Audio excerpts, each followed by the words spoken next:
Hello everyone, JoJo নমস্কার, আসসালামু আলাইকুম। আপনারা সবাই কেমন আছেন? আশা করি আপনারা সবাই ভালো আছেন। আপনাদের আশীর্বাদে আমি অনেক অনেক ভালো আছি। তো আজকে আমি গিয়েছিলাম আমাদের আনারস বাগানে হালকা আগাছা সাফ করার কাজ ছিল।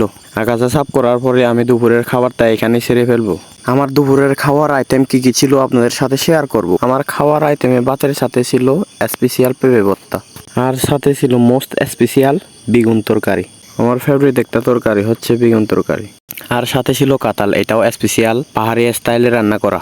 আমি প্রথমে পেঁপে ভর্তা দিয়ে শুরু করব। আপনারা জাস্ট বাতাসের সাউন্ডটা একটু শুনেন।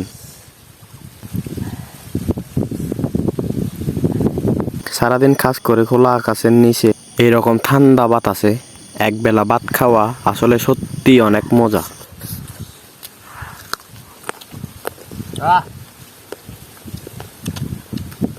তো গাইস, ভিডিওটা এই পর্যন্ত। সবাই ভালো থাকবেন, সুস্থ থাকবেন, নিজের প্রতি খেয়াল রাখবেন। দেখা হচ্ছে নেক্সট ভিডিওতে। তো ভিডিওটা যদি ভালো লেগে থাকে লাইক কমেন্ট শেয়ার করবেন। টাটা।